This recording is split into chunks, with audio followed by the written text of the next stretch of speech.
I am working on some things here. One of them is,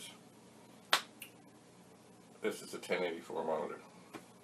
I was working on another one, or trying to, but I was not able to get into the shielded area because I just couldn't do it.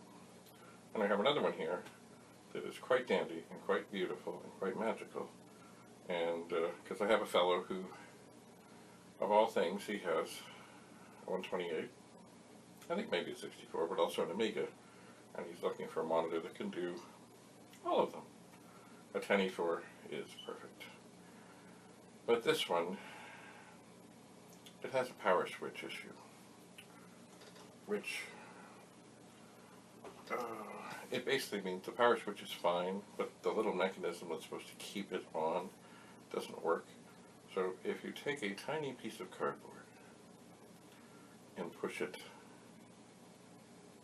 ever so gently in on the left side, and when I say tiny, I mean not too thick, not too thin. Cardboard, kind of like you would find on a cereal box. I know that because that's what I'm using. So you take it and you push it gently in on the left side, and as you're pushing it in, you just keep pushing it in as you push the switch in, and then it stays there and it's just dandy. But if you don't do that, the switch just goes in and comes back and in and comes back, and it never catches. So that's distressing. But oh well. I'll enter into discussions with him as to what he wants to do. The other one, of course, I think I have a cold solder joint, and I also found a 1902. I think it's a 1902 that works, but has a bit of a wonky power switch. Not as bad, nearly. It works some of the time, not all of the time. This monitor is fine. This 64 I'm using here, I think, has an issue with a joint trouble on the board, because once in a while the color goes away, but then I jiggle the cable on this end and it's fine, and nothing I do on that end makes any difference. So, it's all good. Oh. Yes. So I was going through a box of discs that it said blank, June of 1988. And I keep meaning to have a look through this box, and I have looked through a little bit, and what I found so far, it's a long directory, is, this could be more, a whole bunch of disks that seem to have programs that have been converted to run on the Plus 4, I imagine. Because I have tried to load them on a 64, and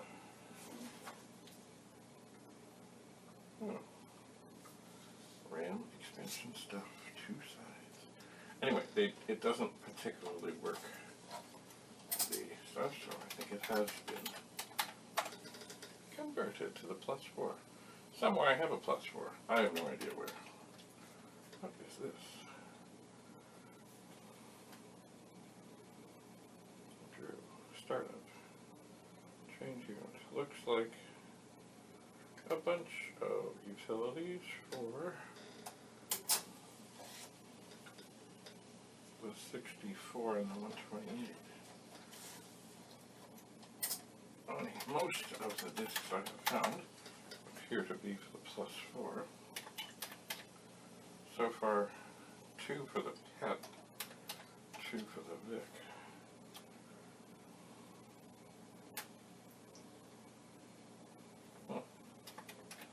And these are supposedly managed to do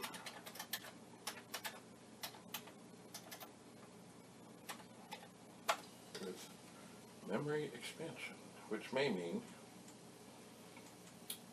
that this would need, in this case, you're right, the RAM expander is not present. Okay, interesting.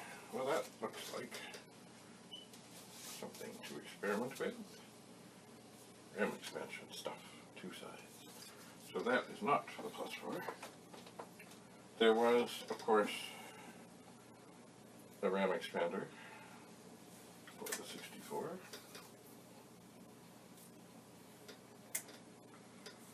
The 1764.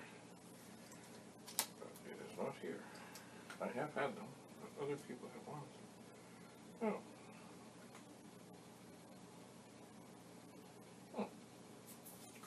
This one should be interesting.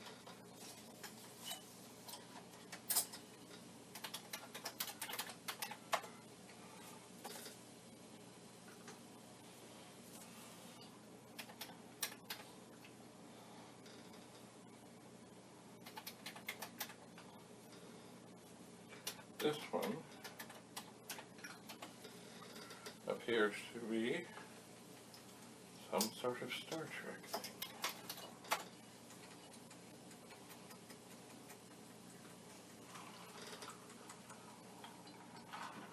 By the way, you should never, ever have a cup and drink around computers. You should certainly never put the cup on top of one. Well, actually, I have not tested this monitor with sound as of yet, and there does seem to be some Star Wars songs on here, so I might as well.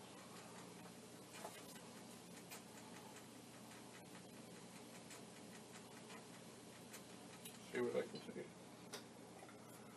Create or update a directory file. I don't think there's a directory file here. Choose songs, no directory file. Fine.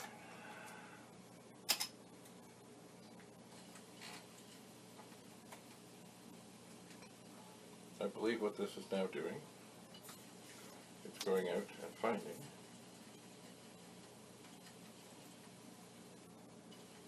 the music files. By the way, this is not what I was going to do at all. I've been testing this monitor and having issues. Actually, I figured what I would do also is this monitor is missing the little door, but the other monitor I have that needs surgery, I would just snag the door off, and maybe I could just do that.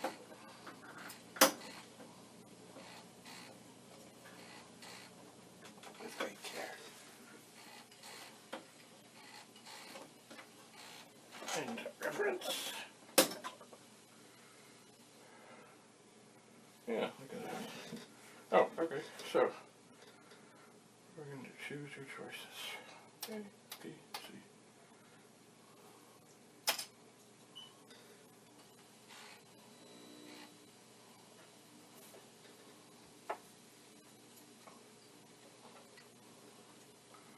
It's funny how people like to have the little door that makes it look so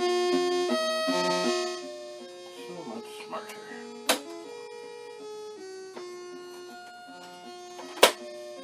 Yeah.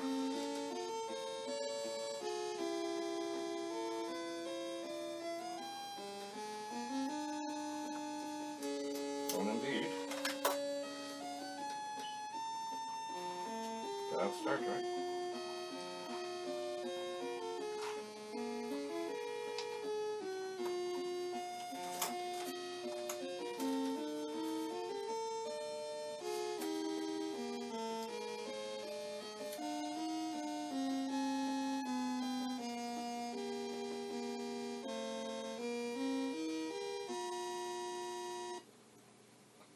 The next supposedly is Star Trek 2.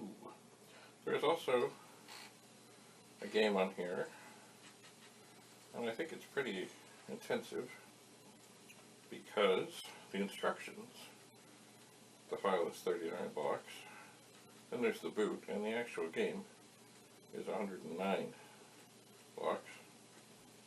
And, oh, there's a bunch of games on here.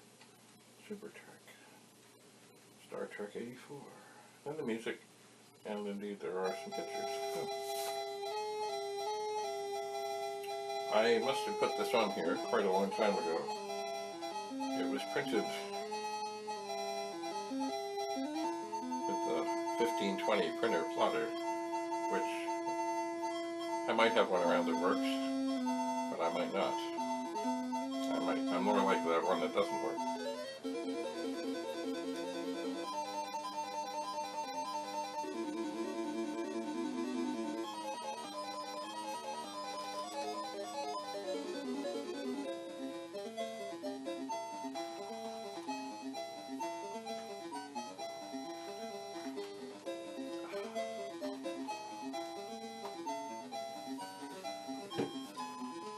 Funny thing is, when I first set up to record, what I was really intending to do was have a look at another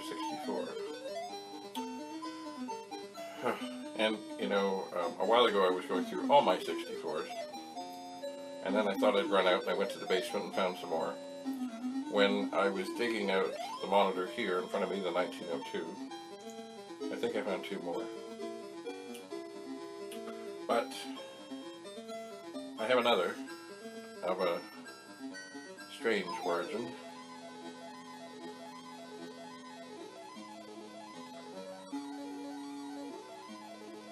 It's in its original box. It has a data set, it has a power supply, but somehow or another on the top it proudly proclaims that it's a Vic 20. But it's not.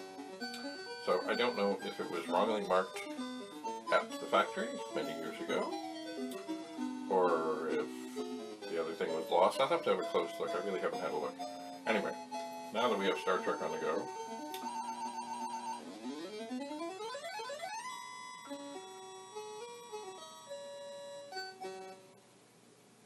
then there should be one more.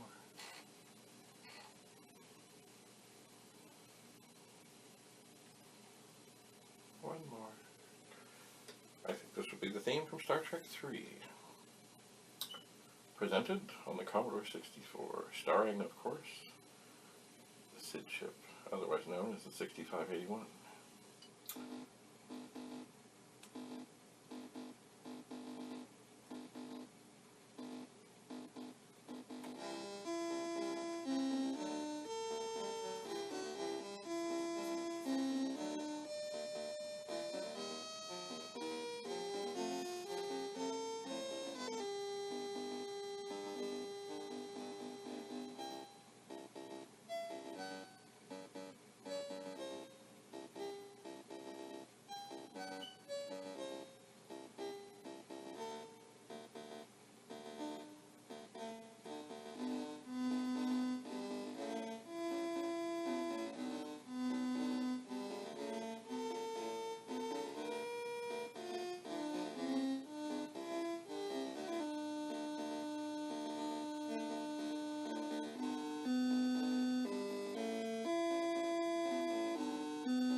I think it's ending. I think. Yes, yes it is.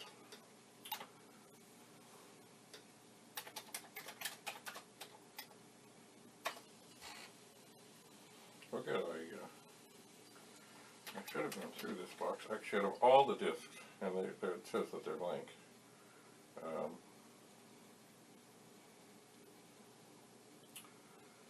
They are not. Well, I found two that were not cooperative.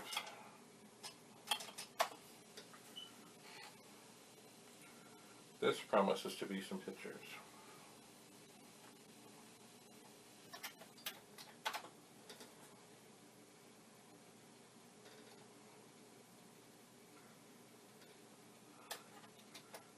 C/5, C/5, Mark Markov, based on Chris Samaro's compressor in the Transactor, Volume 6, Issue 4.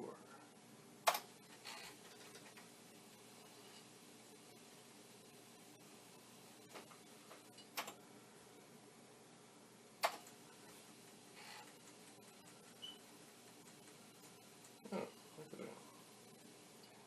That's the Enterprise.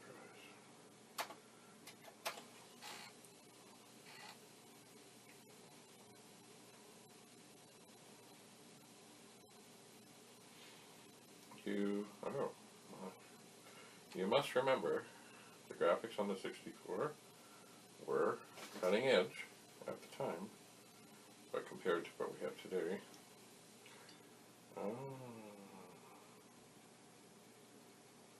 you know, this picture was done by a great artist who I've lost track of, Joanne Park. Oh, that looks better.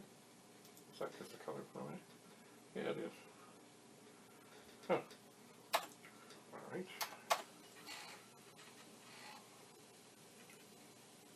This may be another one of hers. Yeah, I'm sure it is. I'm sure. Yep, Joanne Park. It's Bones McCoy.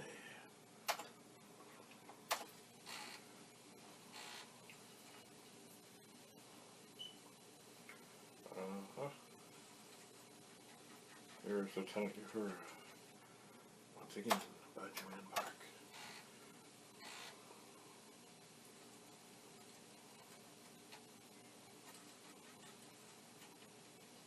Oh. This is not, this is by someone named Blackie Lawless. Cool. Alright, well, you know what, I wasn't really intending to do this. What I was intending to do, but I'm going to keep an eye on this disc and do more things with it. What I was intending to do was, of course, test out this monitor more and check out this other 64. So, I think we will stop for the moment and continue